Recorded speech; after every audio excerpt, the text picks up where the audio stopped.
A few weeks ago, I put out a shout asking for questions for a Q&A to celebrate when we reached 15,000 subscribers. I was expecting no more than a dozen questions, enough to fill maybe a 10-minute curiosity show. Instead, I received absolutely hundreds of questions, so to anybody who responded, thank you. There were so many great questions I had trouble narrowing it down, but narrow it down I did to a mix of the best 66 across a host of subjects. Then I sat down to record the show, and it ran out to over an hour and a half, which I consider a little excessive. So I've decided to break it down into 3 easily digestible chunks, which I will run over the next 3 Sundays. This week we'll focus on the FAQs and Skylines centric questions.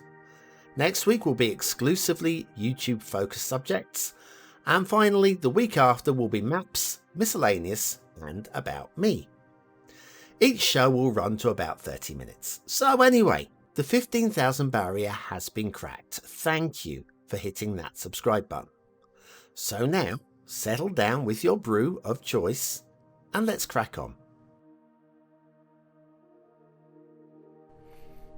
Why are you called BonBonB? Good question to start. It's a combination of my vocation and my initial, in the same way that Postman Pat might be known as Postman P to his friends, or Dave the Dustman might be known as Dustman D. I am in the confectionery industry and my initial is B, so BonBonB. Bonbon as a name was first used by a friend of mine called Jason, who dropped it in on social media at some point, just called me Bonbon, and I instantly liked it. It's one of those things, I've had many a nickname over the years, most of them can't be used on YouTube, but it was one that I thought, do you know, I really like that. Both my initials are B, so Bonbon matches up with both of my initials. It was just a lovely phonetic sound and it works with the industry, so bang on point. So BonBonB was born. What inspired you to become a YouTuber? Money and fame. Or, more realistically, the chance of money and fame. Or, more realistically, the chance of money. I don't care about the fame. I'm no longer 14 years old. Just the money would do very nicely indeed. Sadly, yet to see lots and lots and lots of money, but it might happen one day. There's always that chance. It's like a free lottery ticket, isn't it? In terms of the channel, what is obviously what is intended by the question, it was a mix of having watched PewDiePie, who just has had, I wouldn't say has now, but had a magic about him at that time. He was just so watchable. He's still watchable now, but I find him a little bit harder to watch now than I did back then. But yeah, PewDiePie with a mix of games on a gaming channel that I thought, you know what? I could do that. You could do that. Anybody could do that. Of course, you've got to have the charisma that PewDiePie has to be a huge star, and there are a limited number of people with that level of charisma. I wouldn't put myself in that category, but if PewDiePie can do it, then anyone can do it. On top of that, Fluxtrance. City Skylines was fresh out. I was watching Flux and Fluxburg, the city build. It was a great show. It was a great city build. It was so laid back and so chilled, and it was so much fun to watch. I thought, I could do that. Yeah, if anybody saw my first Let's Play, you'll realise that I can't do that. Though there is a new Let's Play coming soon. More about that in one of the questions later. So yes, a combination of PewDiePie, Fluxtrance, and God, if they can do it, surely I can do it. Yeah, sure. Where did the idea for What Map come from? Well, I think this is fairly self-evident. We've all been there, searching through the workshop, trying to find that map that you just really want to build on, and a lot of them don't have screenshots, and after clicking on about the third or the fourth, you just take the best of what you've seen so far. Yeah, doesn't work, does it? To a degree, working from the very front page of the top most popular maps of all time, that kind of works, and that's where I was playing on Qua River, and that was a really good map. Thoroughly enjoyed that one. I wanted to do something a bit different. Did some searching, just randomly searching, found something that was a bit different. To be honest, it was a little bit too different. to work, but it was fun while I was playing on it, but it was never ever going to be a long-term thing. Then I wanted to do something that was flatter. I wanted to do something a bit marshy. I found this marsh map. It was awful. It was awful. And then I tried another more generic map, and it was boring. And it got to the point that I thought, if only there was like a really helpful YouTube show. There's where the idea came from. I try to do it sort of as a mix net, certainly now how it has evolved, a more mix of an entertainment show. I want it to be a bit of fun, a bit of a giggle, lots of memes and silly stuff in there as well, but also like a travel show to a country that you've never been to before. Hey, let's go and visit this country, let's have a little look around, see if there's any nice places to look, and then of course we throw in the ratings at the end. The ratings at the end are really only there to mean that we've got the show has got a beginning, a middle and an end. Otherwise the show fizzles out after the 30 seconds. So anyway, but what map? It was basically I couldn't find the best map for my next city build, and I still haven't. What are your PC specs? Well, when I set up the channel, all I had was a laptop, and the laptop was okay. As laptops go, it was okay. It certainly wasn't cut out to playing City Skylines, let alone recording the game at the same time. So I pulled together all of my pennies and bought the best PC that I could afford. Bearing in mind, I also needed to buy some editing software and things like that as well, including the game. I needed to buy the game too, and various other bits and bobs. So the best I could afford with all of those extra expenses was an i7, which is fairly solid, with 16 gigs of RAM, which is enough. So fairly solid and enough RAM. But that was basically where I capped out. I was very limited on my graphics card capabilities and so forth. It was the best I could do. That was then. And then over the next 2-3 years, the channel started growing a little bit, got a little bit of support over on Patreon. Thank you very much, all of the BonBonB buddies on Patreon. You guys are lifesavers. Anyway, over those 2 years, I didn't touch the money, the pledges on Patreon at all for the first couple of years. Just let that build up and let it build up and let it build up. That might be more than, it might be nearly 3. I can't remember. I'm losing track of it. I'm getting old.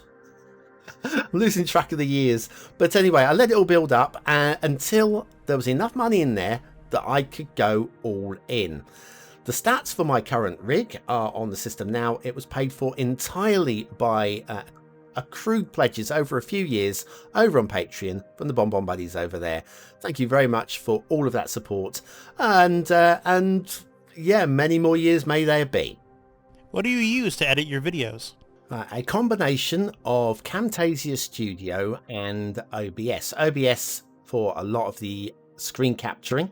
Camtasia Studio does have a screen capture software. I tend to find it does drop a few frames here and there, so I tend to use OBS mostly for that. The Camtasia Studio version I use is a little bit outdated. It was new when I bought it, which was, what, 5 years ago now? But what they would like you to do, obviously, every year is to buy the newest, latest, updated version. You get a discount because you already own the existing version. The system works. The system works. It does crash regularly. It does crash so often. On a complicated, complex version of WhatMap, it might crash 5 or 6 times. On a simple, easy flyby 15-minute show with not much editing, it'll crash once or twice, but it will crash everything. I've got used to saving every few seconds and so forth. And maybe buying the latest, newest version will get rid of that problem for me. Or maybe it won't. And for the extra investment, I get a few new transitions. I know they've got a new engine that they've built it on in the way that it all works. I'd have to learn the new engine as well. Seems like a lot of hard work when what I've got works already. So yes, Camtasia Studio and OBS is your short answer. Where does your intro music come from? Right, that came from a lucky hit on Blender. So when I started up the channel, I thought I want to have one of these funky, all the kids had them. I know I'm not a kid.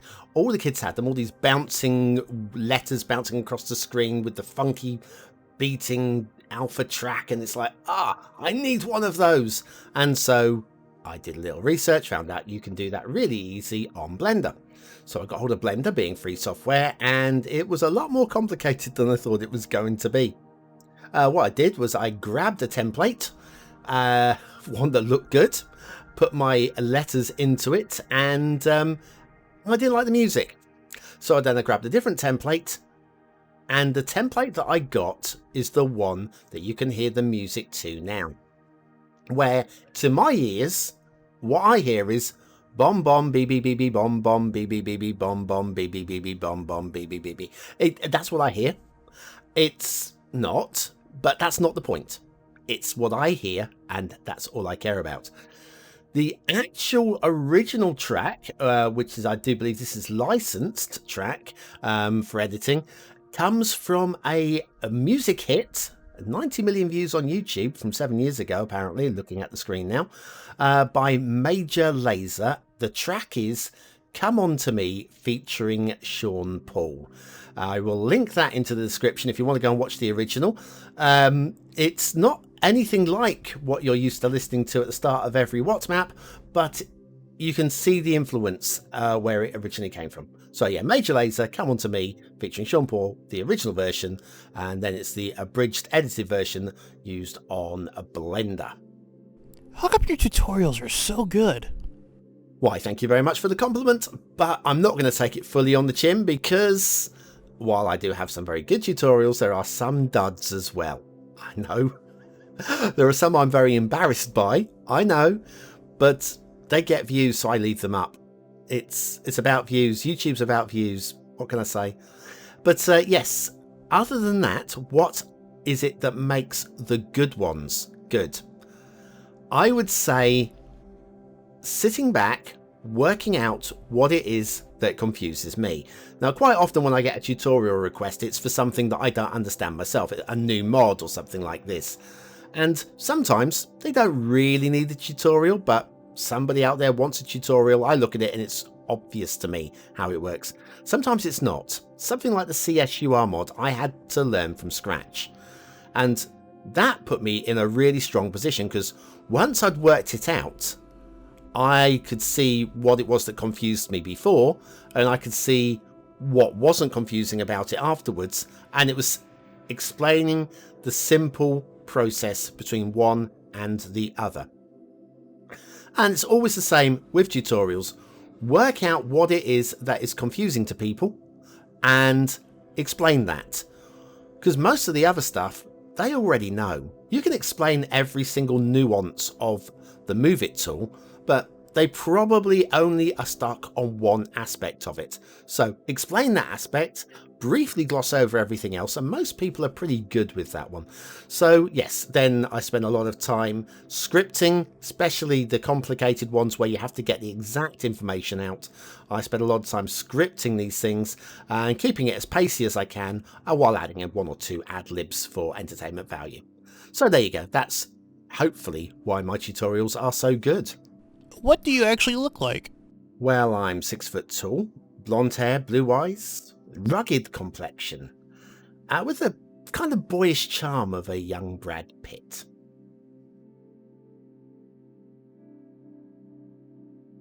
What were your first impressions of City Skylines? I think my first impression was wow, and my second impression was wow, and my third impression was also wow. I think those were my impressions.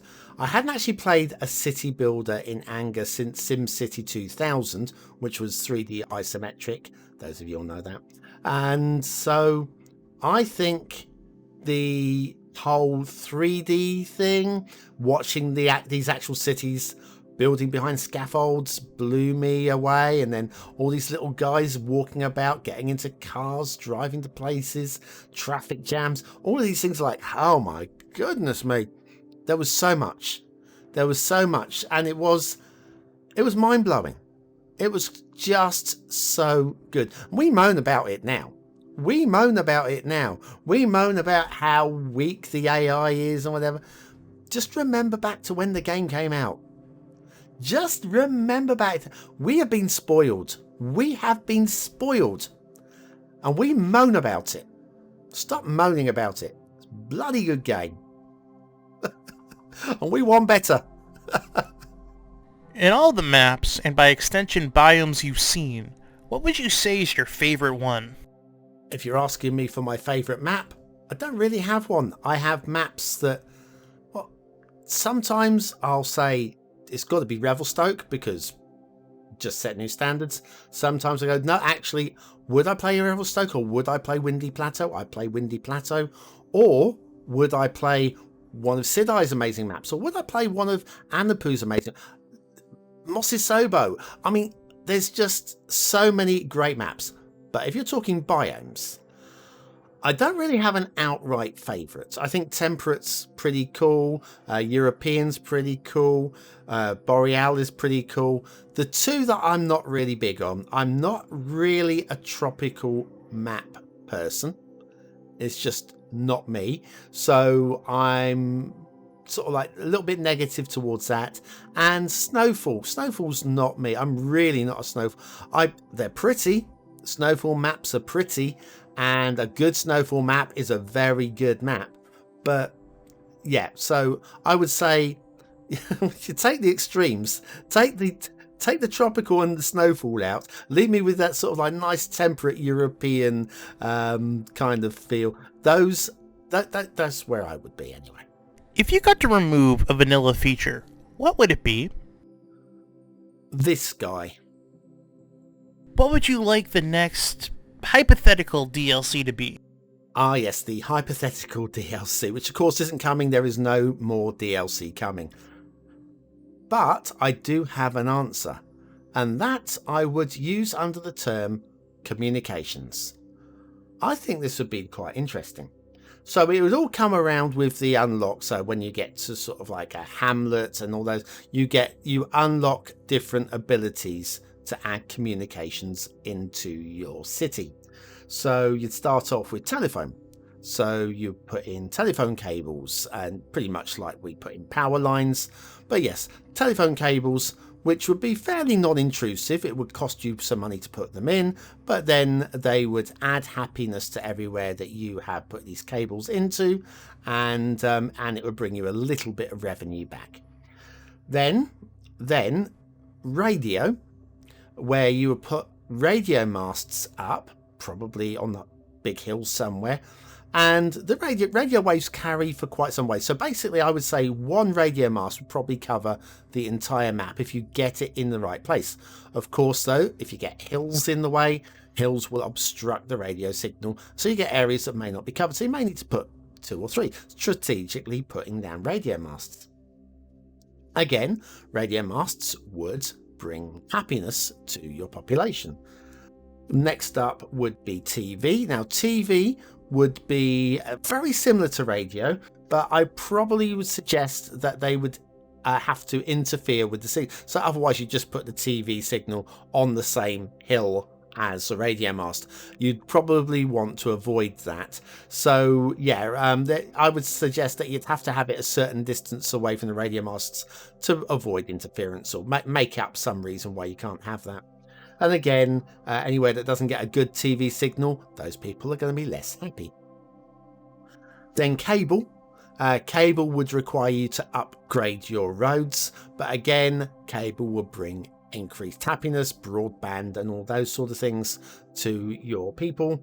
And then finally, when you get to a certain point, you would want to have your next gen radio transmitters for your mobile signals, and these you pop down around your city, and they will bring happiness to a certain area with a limited span, but within a certain distance of that mast, that antenna, would bring unhappiness because nobody wants to have a next generation radio mast in front of their school or the routines. So yeah, I think communications with telephone, radio, TV, cable and mobile would have been quite an interesting way to go, and I'm really sad that Colossal Order didn't come and ask me about that. Or is it Paradox? Who makes up the decisions about DLCs? Somebody does. The think tank. They didn't come to see BonBonB. What's your favorite version of Everybody's Favorite Factory? First of all, Love the way Zack sang a completely different tune so as not to get a copyright strike from me. But yes, not that I hit the right notes either, but that's a different story. Everybody's favourite factory, favourite one. Very difficult because it gets used so often. And I've seen so many maps that I have trouble isolating one map from another. We did one fairly recently this year, and it was fake elevated over a little like a canal. It wasn't a canal, but effectively the water looked like it was supposed to be running through it. It was clever. It was done pretty well, considering the limitations of the game. It was done pretty well. And in terms of, if I had to pick an everybody's favourite factory, I think it would have to be that one, just because it was a little bit different. It's the one that I remember off the top of my head. What's your favorite version of the Essential Lighthouse? Ah, isn't she lovely? The Essential Lighthouse. Seen a lot of them. A few of them being used exceptionally well. Some of the top creators really do know how to use these exquisitely well. Favorite version though. Whew. Well, excluding my use of it in Merrick's though, where I was just really pleased with what I did there. I hadn't seen anybody do the same thing at that time. And it's been copied a little bit since. So my own version in Merrick's though, just because I remember it. Do you know what?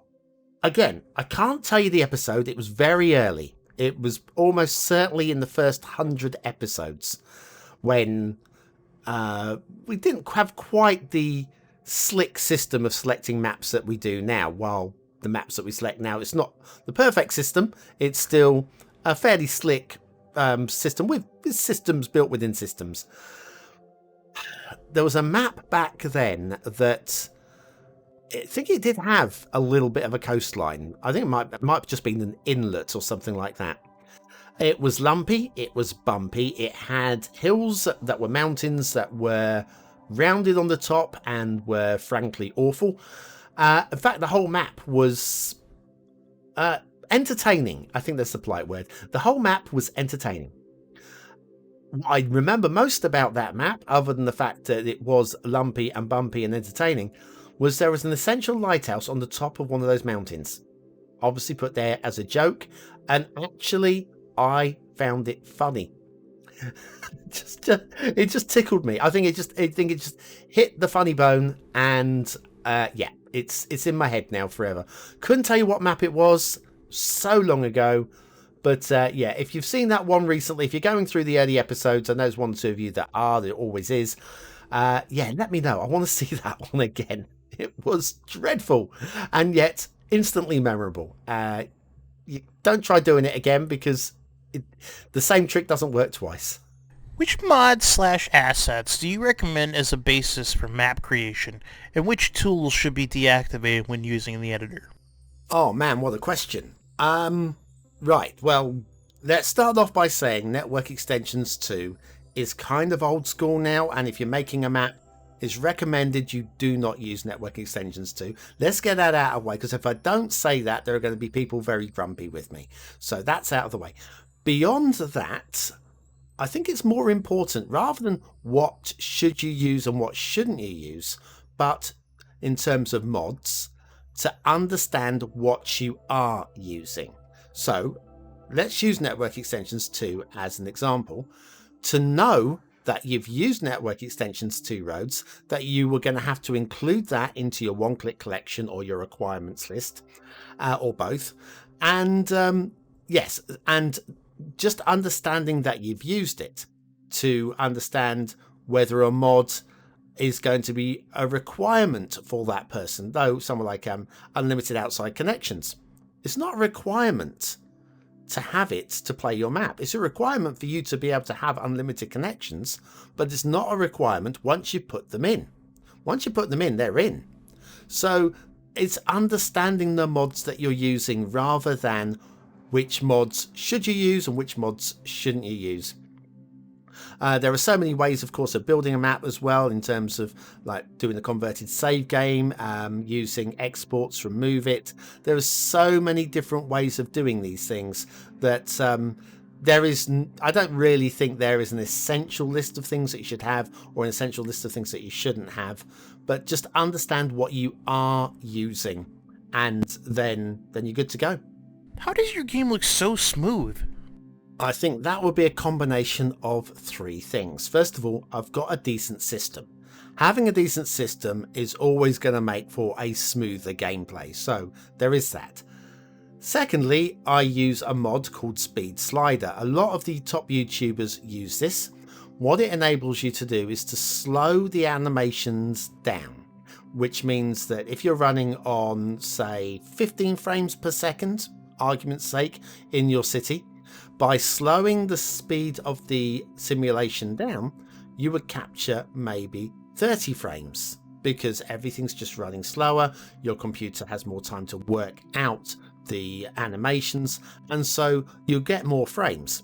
And then you can speed up the animation in the editor afterwards, giving you a smoother animation. And it's a standard trick, and it's not something that's going to surprise anybody. The final one, of course, and this is key, this is probably more than anything else, compared to other YouTubers, I've got zero population. I've got virtually zero traffic. I've got nothing to render apart from a map, some swaying trees, and a little bit of dummy traffic. So yes, my game will look really smooth because the computer is powerful, it's running on a speed slider, and there's nothing for it to render. So it should look pretty smooth. The only thing I hope then is my camera work is not too bouncy, so that it makes the show easy to watch. How many Cities Skylines assets and mods do you have?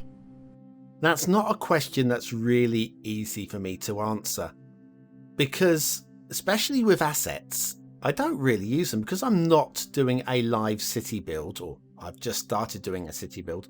Most of the assets that I have are from the asset review. So every week I'm subscribing to 6 new assets, which is what, about 27, 28 a month, maybe, depending on how many weeks there are in the month.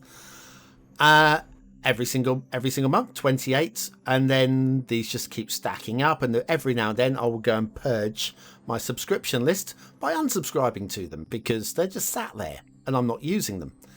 So I can't really answer it with that one. With maps, it's very, very similar. I have this huge list. I'm adding one extra map to it every single day of the week. So that's an extra 27 maps a month, and every now and then I go and purge a whole bunch of them. I might keep a few on the list going, oh, I really got to play that one day. And I've never got around to playing any of them, but I will, maybe.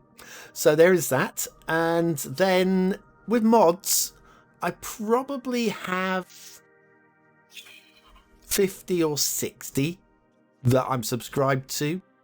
Of those 50 or 60, I'm probably using maybe 15 regularly. Things like Ultimate Eye Candy, Relight, 81 Tile Mod, all of those sort of things. So I'm pretty confident that I've probably got about 50 or 60 things like Procedural Objects Mod that I will activate only if there's a map that requires a procedural object. I could unsubscribe to it and then subscribe to it, and then it becomes a mess. So I just have it sat there and unenabled in the background. Yes, it's a mess. I can't tell you. According to Steam, I've got about 2,000 subscriptions at this very moment of recording. But when I speak, when this goes out, it might be 3,000. It might be 1,000. I think once I have a full purge, it drops down to about 700 or thereabouts, and then it starts building back up again. What is your favorite mod that isn't well known? Subtle bulldozing, dragging, and more. I was laughed at quite some time ago by a whole bunch of creators that I was using the standard bulldozer, and I never even realized there was another option. So yes, subtle, bulldozing, dragging and more. Highly recommended. Go and grab it, and remember to hit the like button to show the support to that creator. What is your favorite asset? Ah, isn't she lovely? Genuinely though, I think that there is something to be said for the design of the essential vanilla lighthouse. I really like it. I know there's a lot of people out there who really hate it. I really like it. I just think it's credible. Very nice. Well, that's it for part 1. Thank you very much for making it to the end. If you come back very shortly, there'll be a part 2, which will be focused entirely on YouTube and this channel. And then you come back even further into the future, you'll have part 3, where we'll have a whole section on maps and map making, and a whole section about just little old me. So that's it. Thanks for watching, for commenting, for liking and for subscribing. I've been BonBonB. You've been very, very welcome.